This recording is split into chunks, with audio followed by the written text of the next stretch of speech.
And so we have liftoff at 2:31 a.m. this morning. 4 astronauts on board a SpaceX rocket took off to the International Space Station. They're on a 2-week mission to conduct scientific research. Jonathan Seri was there for the launch. He's live at the Kennedy Space Center in Florida with an update. Hi.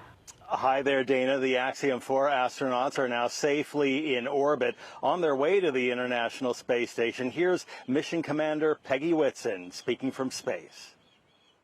We had an incredible ride uphill, and now we like set our course for the International Space Station aboard the newest member of the Dragon fleet, our spacecraft named Grace. The astronauts got to name their capsule. Whitson says she and her crew decided on the name Grace because spaceflight is not just a feat of engineering, but a benefit for all humanity. Their research in space will include testing the performance of insulin pens and glucose monitors in weightlessness, which may one day open the door for people with diabetes to become astronauts, as well as benefiting patients in long-term care.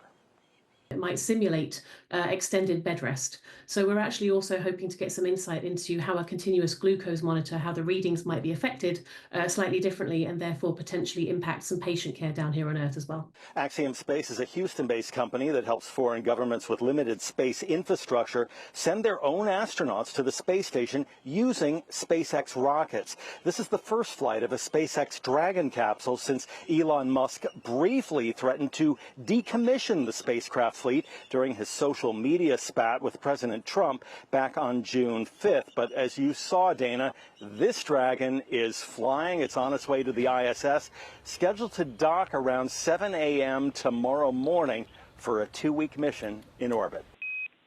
We have job. Grace crew, welcome aboard the International Space Station. We've been waiting for you guys so long, and we are so happy to see your all smiling faces.